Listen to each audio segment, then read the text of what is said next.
Kalau mikir-mikir kayak gini nih ya Bu Ida dan kawan-kawan semua, rupanya saya kayak begini emang udah dari dulu kayaknya gitu.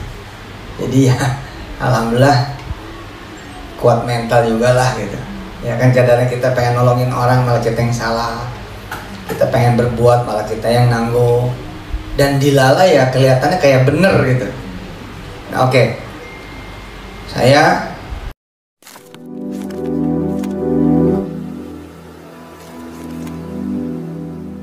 Assalamualaikum warahmatullahi wabarakatuh. Welcome back to my channel Setibli. Ya teman-teman, kita agak serius ya. Ini karena dia sudah saya katakan kemarin ya, karena Yusuf Mansur mungkin kurang dapat tempat di masyarakat ya, udah jarang diundang ke pengajian, udah mungkin jarang dipanggil ke acara-acara televisi ya, atau misalkan talk show atau podcast kayak gitu.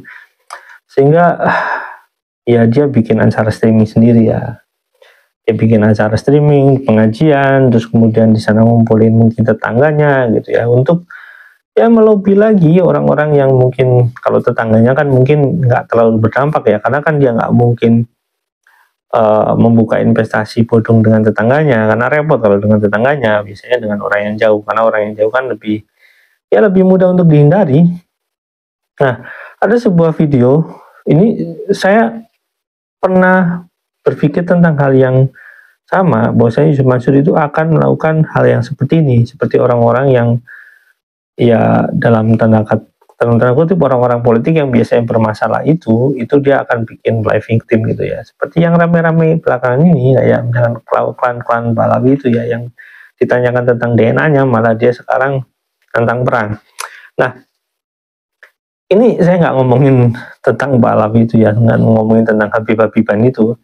Nah, ini ngomongin Yusuf Mansur. Ini ada videonya, tapi saya pernah bikin Zoom gitu dengan Pak Jenny. Pak Jenny, gimana kalau Yusuf Mansur itu orangnya nggak mau berubah gitu? Bagaimana kalau dia menganggap bahwasanya perilakunya itu benar gitu ya, dan orang-orang yang mengejar-ngejar dia itu dia nge-fear on gitu. Padahal kan harusnya Yusuf Mansur yang seperti itu perilakunya. Nah, kita lihat dulu teman-teman videonya. Yuk, check it out. Nah, pembahasan kita ini tentang tebusan itu semua. Saya dulu pernah di setrap sama guru dalam keadaan saya sakit, dan guru salah.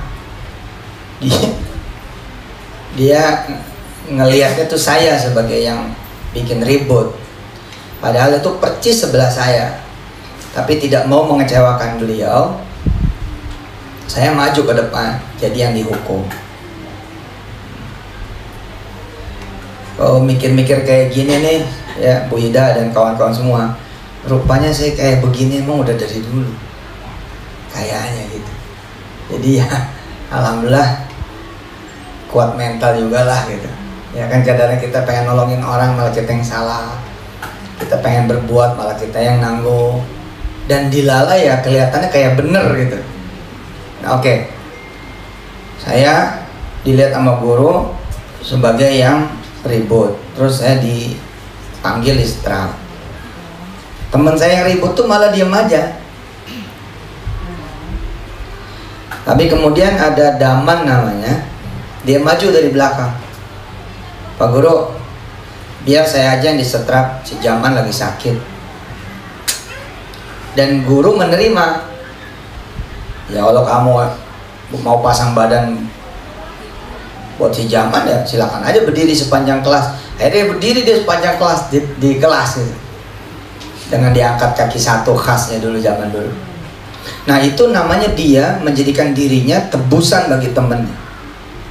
Dan besok nanti di negeri akhir akan banyak orang berebut menjadi penebus teman-teman semua. Jika teman-teman sekarang sering nebus orang lain. Suka nggak nebus orang lain? Belum tentu loh. Ada jahitan orang, kita nanya, jahitan saya udah beres Bu? Udah, itu tinggal ambil doang. Lah ini jahitan siapa aja ini, banyak banget. Ya itu jahitan teman-teman Rebo Sore, laga doang. Bikin inilah itulah ditebus mau enggak gitu. Terus karena kita ada duit, kita bilang udah jangan berisik. Udah saya aja tebus, saya yang tebus. Berapa semuanya? Masya Allah. Besok Nanti yang kita pikir tuh, ya kan kita juga nggak lapor, nggak ngomong-ngomong. Tapi ntar besok mereka akan nyari kita, akan nebusin kita di hari akhir. Kita tergadai ini nanti. Ada anak yatim nggak kebayar sekolahnya, kita tebusin. Ada orang punya utang di warung, kita tebusin. Bukan malah jadi jahat jadi orang ini. Ada kesempatan kita pukul orang, malah kita pukul. Ntar kita malah dicari juga tuh buat bayar juga ntar di hari akhir.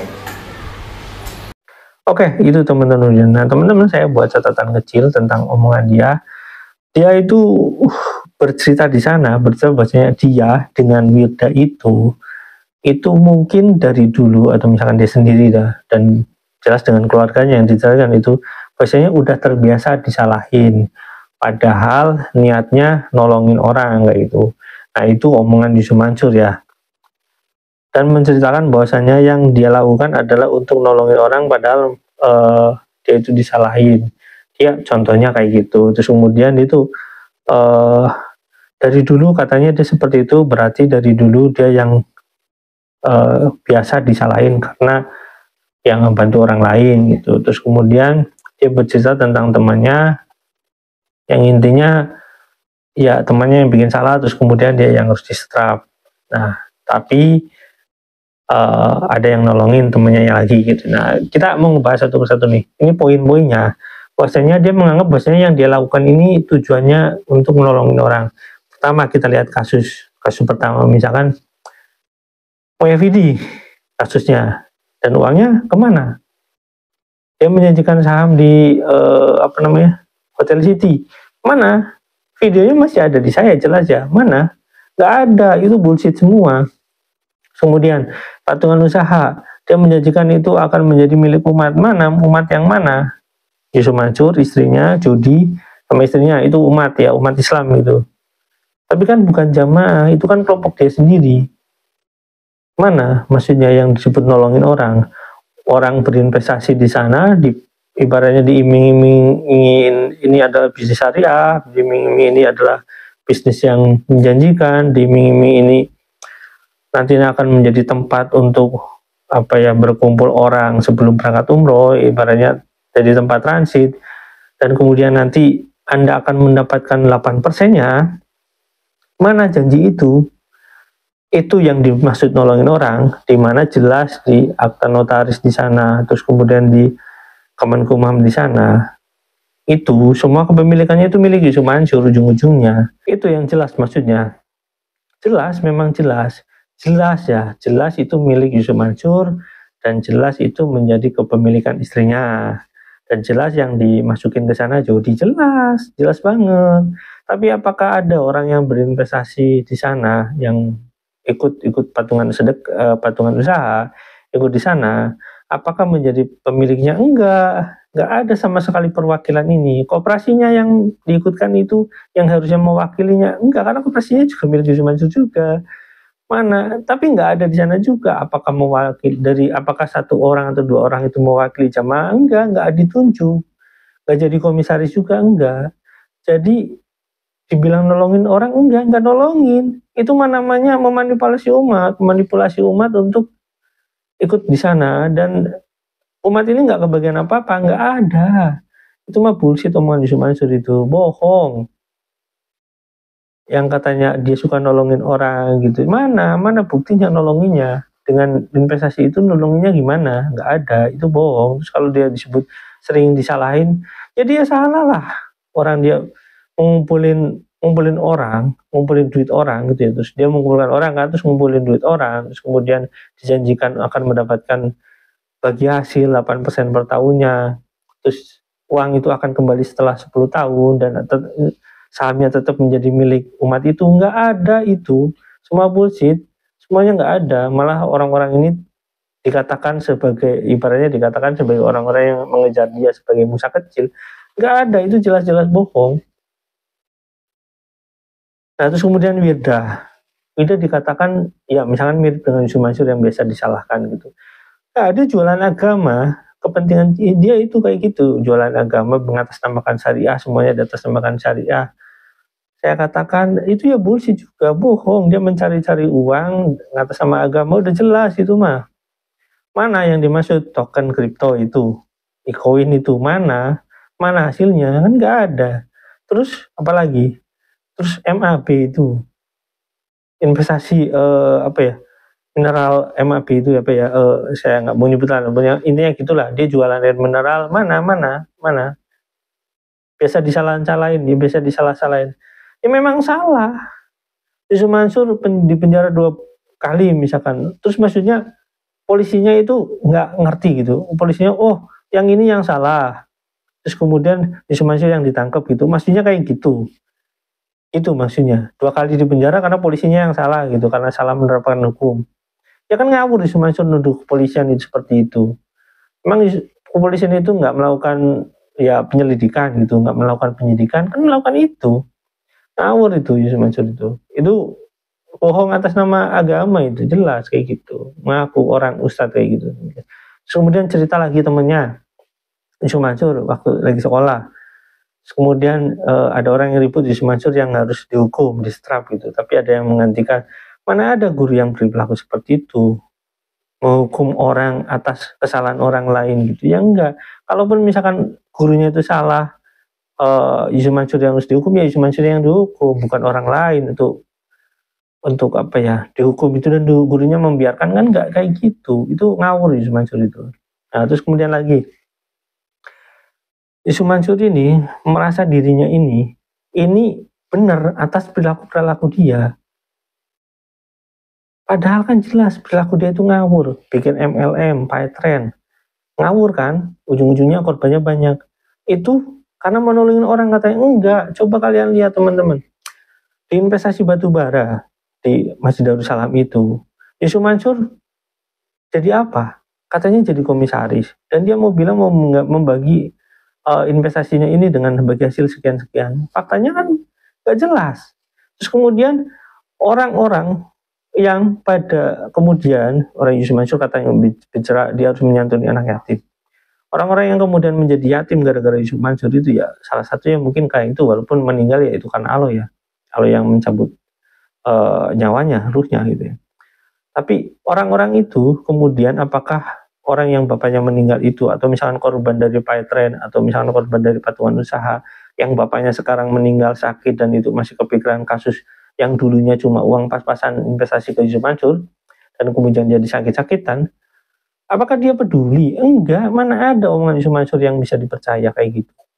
Enggak ada. Orang Masjid Darussalam itu, jamaah Masjid Darussalam yang merasa tertipu. Bahkan yang saya ketahui yang terakhir itu ada bapak-bapak gitu ya yang meninggal, dan saya pernah wawancara, dia itu rumah satu-satunya dijual untuk investasi ke Yusuf Mansur, dan akhirnya sakit-sakitan. Yusuf Mansur peduli? Enggak. Yusuf Mansur itu bullshit gitu ya, omongannya itu nggak bisa dipercaya, bullshit omongannya itu. Mana dia peduli ketika uang 2010 itu orang-orang lagi mempertanyakan kemana uangnya. Yusuf Mansur beli rumah. Itu pengakuan Yusuf Mansur. Yusuf Mansur bukan cuma beli rumah teman-teman, Yusuf Mansur investasi di warung steak 20 warung steak.